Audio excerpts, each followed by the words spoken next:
Hey, what an exciting episode. We've got some proper aliens to talk about this week. The Death-Eyed Turtle Army. Yeah, Death-Eyed Turtle... What? Well, I only watched the first few minutes. Huh? India. Better run the new title sequence.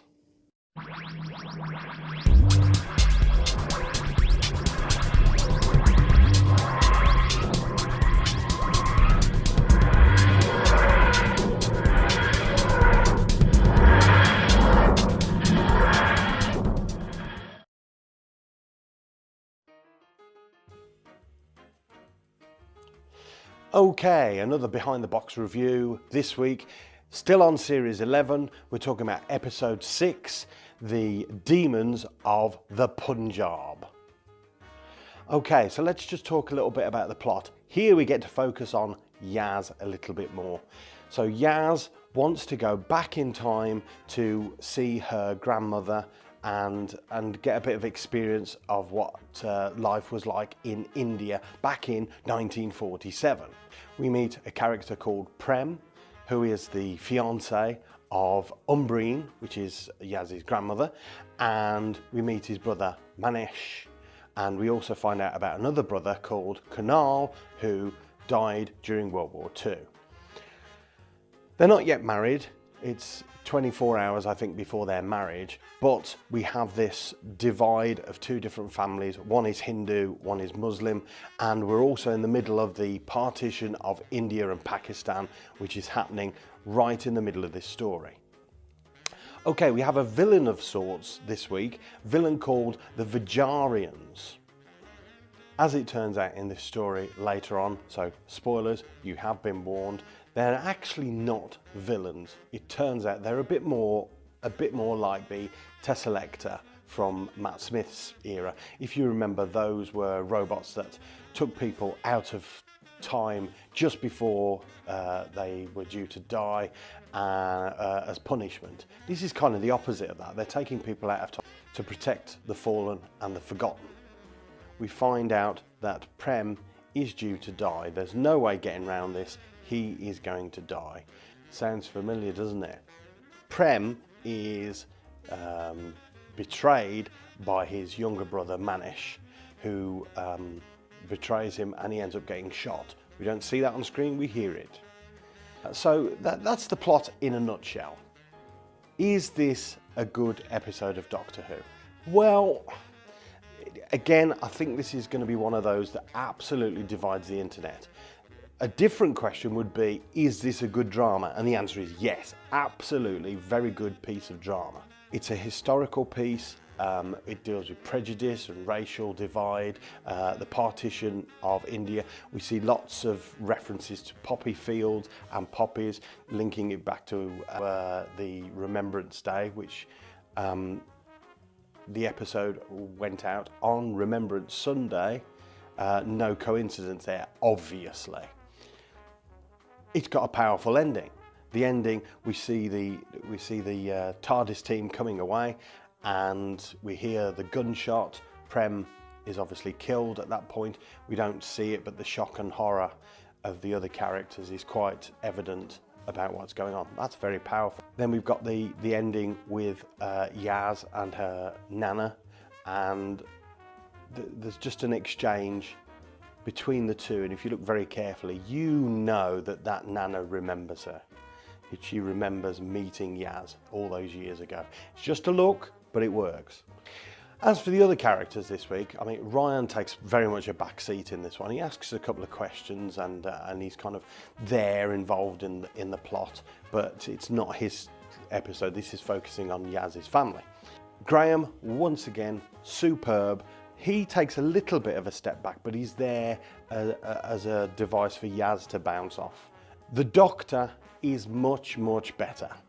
A lot better in this episode. It's written well, she's got some good lines, she delivers them well, and you feel like the stakes are raised just a little bit when we still think that the aliens are a threat. I did say last week's episode I felt was filmed in the earlier run of the series. This feels like it's been filmed much further back, and she's really getting into the role there. Really enjoyed that. Very good performance. I still have a problem with Yaz. Now, you would have expected that this episode would really hone in on Yaz. Well, it hones in on her family and the connection she has with those. So you get to learn a little bit about that. But it's much more about the struggles of being a Hindu and a Muslim in that particular time. And she's sort of living that through her own eyes. So therefore, the development of that particular character hasn't actually happened. And whether it will ever happen, who knows? I still think that we've got a problem here with 3 characters in the TARDIS, as well as the Doctor making 4. So 3 characters in the TARDIS, too much. We're not focusing on each one individually enough. And I think Yaz is the one that's missing out here. She's the character that's not developed fully enough. Do we need to compare this to Rosa? Yes, absolutely. The traits are very, very, very similar. Now, Rosa ended with a piece of music. This ends with a piece of music, although it's a different piece of music this time, written by the composer, and that plays out over the end title. So the end title's music is gone. Bit of a problem there if you were watching and it came up with next time, which was a bit weird to watch. You didn't feel anything for next week's story because the two didn't match. So that was a problem. So let's talk about the villain of the week, which turned out not to be the villain of the week. Okay, they were called the Vergarians or Vergarians, can't remember which. And the design was quite cool. Had a reference there to, I think they were quoted as being the deadly assassin at one point, which of course harkens back to the story, The Deadly Assassin with the Sontarans in Tom Baker's era. The trouble with this is you hadn't got in your alien presence an antagonist.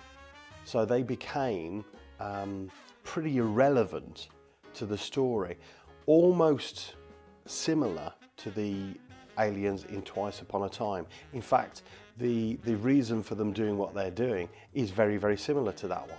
The story also, with the play around of time travel, the kind of Back to the Future style time travel, made you think a lot about Father's Day. It would seem that this whole piece was the writer had an idea, had a story. Possibly, I would even say they already had a script prepared for something they were working on. And Chris Chibnall wanted to bring that into Doctor Who. So this person was then sent off to research a bit about Doctor Who and a tick list. So we have TARDIS arrives in a historical setting, and throw in the odd 1 or 2 references that you might have found on Wikipedia. The Rosa one didn't feel like that. It felt like that they'd got an idea and they developed that round something. Okay, so you still had a protagonist. Maybe not the strongest of protagonists, but you had one anyway. In this, it felt like it was a story that was kind of shoehorned into Doctor Who just to make it work, and that they'd perhaps watched Father's Day and probably Twice Upon a Time and kind of fused those 2 ideas together to give them something to hinge this particular story on. How much Chris Chibnall had a hand in that, I don't know. But let's get on to the next point. Chris Chibnall's job is to overview all of these scripts. So if his name doesn't appear on the script as it didn't this week, it doesn't mean to say he hasn't had a hand in doing something with it. And again, we got some elements of exposition that are clunky. The script writing was much better, much better. That's how you write a script, Chris. That's how you do it. But just a couple of jarring elements in there, which you kind of feel somebody had a hand in. Now, whether it's just me, you'll have to tell me in the comments, but whether it's just my mind, but the references to exposition of this show and tell style of writing just doesn't work for me, and that was featured in all the others. So it almost feels like it's deliberate. Let's give you a specific example. So there you have the character Prem. They've been zapped into this spaceship, underground spaceship, or wherever it is that they've gone to, and there's confusion. And he says something along the lines of, what just happened? We were in the forest and now we're in this place. That's bad exposition. What he should have said was the first part of that line, which was, what just happened? Because the three other characters that he's with were actually there as well. They have been zapped into that room with him. So asking what just happened is a good question. He doesn't need to explain to them where he was and where he is now, because they were just there with him. And also, we don't need it as an audience because we just watched it. So, in summing up, this was better than last week's. There's no two ways about it. It was a better story, it had better pacing, it was shot well, it was really good, engaging, kept you through all the way through, lots of different emotions. So in that sense, it was a better piece. But like I said earlier, it's a drama tagged onto Doctor Who. The two are very, very different. The other one I'd just like to hit on before we finish today is the TARDIS. We're getting a bit more inside the TARDIS now, and it does not work. It is far too small a set. If you want to make it that small, you may as well just have the box that's in the entrance and have them all stand in there. The bigger on the inside than the outside doesn't really reign true with this. It's darkly lit, they're all hanging around in the same space. The director, because it must be something to do with the design of it, because the director's having to pull the shots in really tight to get the shots that they want because of the design of it, I think. It doesn't feel lived in at all. They're kind of just standing around and it's very stale and stiff. The whole overall feel of it is too claustrophobic. Doesn't work, doesn't feel natural. We need to give it a score. So I'm going to give this an 8 out of 10. Bear in mind that that 8 out of 10 is for how good a story it is. Judging it as a Doctor Who piece on its own might have actually made it fall lower. And as I've said all the way through this, I might come back to this and actually do a complete ranking of the whole series once we've seen it in context, to kind of give us a better idea of where they should be ranked. But at the moment, that's an 8 out of 10. So let us know what you think. Did you enjoy this episode?